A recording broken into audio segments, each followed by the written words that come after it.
So the Milton model has many different patterns within it, but they're structured. They're linguistic principles or ways to organize what you say that cause the brain to do certain things. They cause them to delete certain types of information. Well, actually what they do is they do the deletions for you, so it forces your brain to fill in the content. I see. And because you fill it in with your own content, you don't resist it. It becomes completely native to your internal environment. Okay? The meta model, however, is the inverse of this.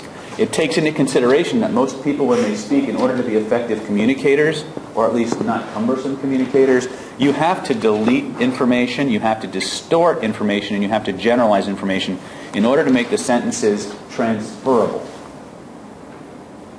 You ever ask somebody how their day was, and 10 minutes later they're still telling you? Yeah, sorry, that's me. Okay?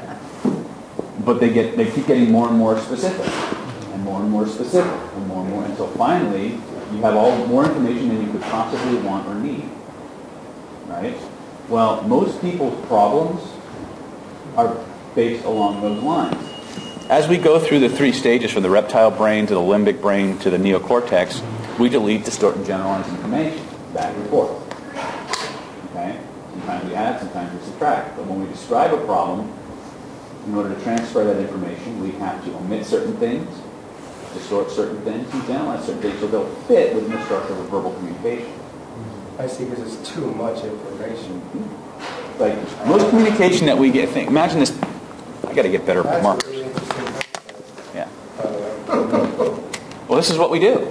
I mean, honestly, this is what we do. No, it makes sense. It's just I never thought of it. Here's the iceberg, right? Here's the water.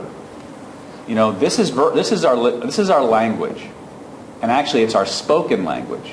Okay, and only a small percentage of that is spoken. The rest is nonverbal, which they make a distinction. Anything that's linguistic is verbal communication.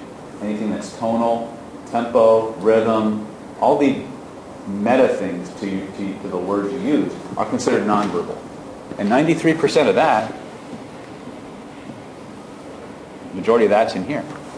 So what happens is you have these layers of meaning and information that have to get, we start with a chunk like this, and then it becomes a chunk like this, and then it becomes a chunk like this. It's like a zip file. We have to delete, compress, distort information, and then we speak a sentence, and then it comes into our ears, and we have to, through our process of mirror neurons, through our proprioceptive system, through our neocortex, through our limbic system, through our reptilian brain, unpack what we think that sentence actually means. And to do most of that, we rely on our internal memories, thoughts, and experiences, the way we structure and process information. Look for those references, right? Mm-hmm. And hopefully, we have enough that we can actually come to a semblance of what we believe that other person means. Okay? When people state a problem, they state it in such a way that a tremendous amount of information has been deleted, distorted, and generalized out of it. The meta model is a way of attacking those deletions, those distortions, and those generalizations to reclaim the information they've been deleting and distorting. It is not a comfortable process. That is why they often call you, if you spend a lot of time doing meta model, they call you a meta monster. You have a tendency to break rapport, because most people are not comfortable parsing their thoughts to that degree. Okay? So, whereas the Milton model is a way of getting more and more vague, but in a very strategic and precise way that allows you to go deeper into your own trances, the meta model is a way of taking what comes out of your mouth as a vague sentence, at least from the perspective of NLP, and pulling out more and more information. And as you go through that process of pulling out more and more information, your perception of the event itself actually starts to change.